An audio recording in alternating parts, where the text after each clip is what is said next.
Hello everyone, this is Clint Heidman over at Grimsby Ford. Just wanted to give you a quick review of the 2020 Ford Escape on this nice sunny Saturday afternoon. Let's have a look. So we'll start with the key. It's a proximity key, so as soon as I walk up to the door handle, if I have it in my pocket or as long as it's on me, I can walk up to the door handle, put my hand on the door handle and the door will open. The key also works the foot activated lift gate. I just have to have the key with me. I put my foot under the bumper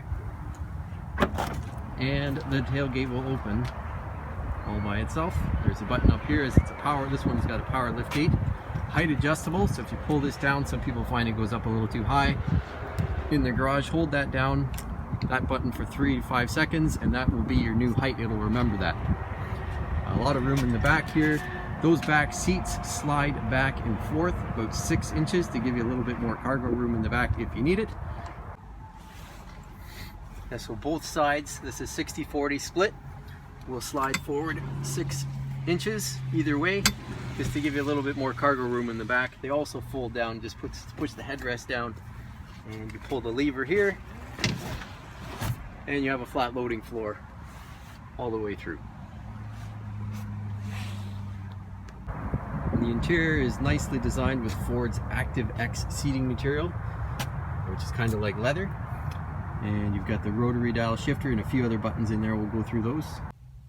The Ford's done a really nice job on the driver instrument panel here.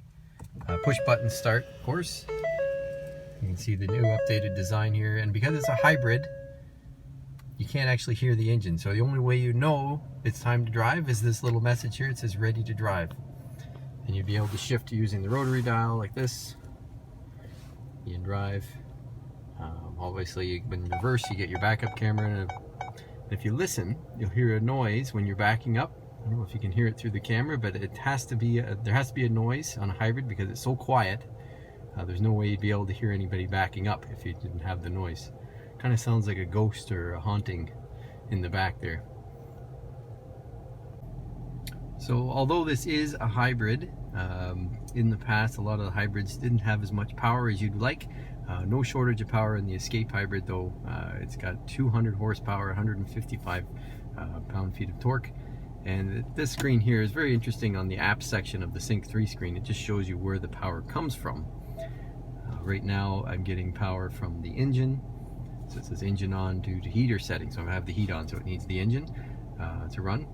But sometimes when you're driving, it will actually shut off the engine and power the vehicle using this battery, which is nicely placed under the back seat of the vehicle.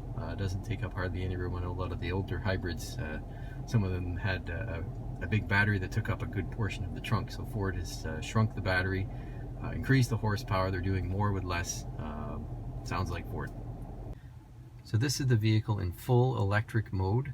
You can see the battery in the back seat is running everything in the vehicle right now, nothing in the front.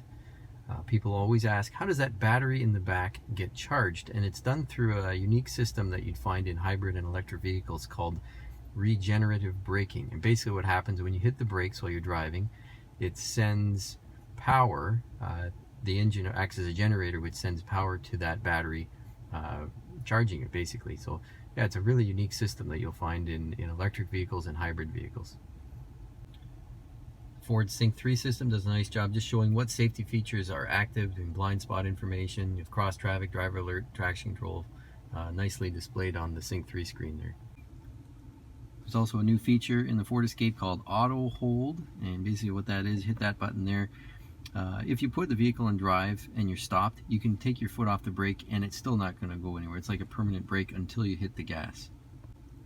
This button here will tell you what driving mode you're in. So if I hit that right now, it'll be normal. And if you keep going through, you'll get eco, sport mode, slippery conditions, deep snow and sand, and back to normal again. So the new Ford Escape comes with Ford Park Assist 2.0, which is the upgraded feature that parks by itself. So I'm just going to hit that button.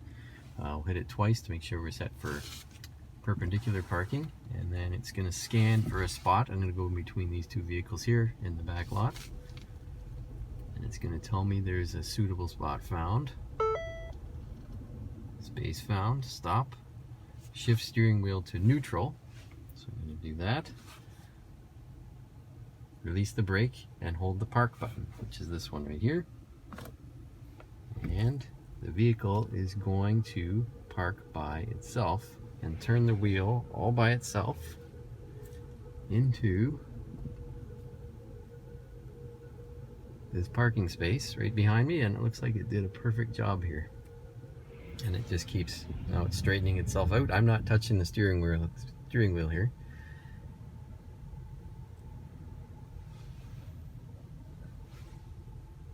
Okay, and it's going to back up all by itself.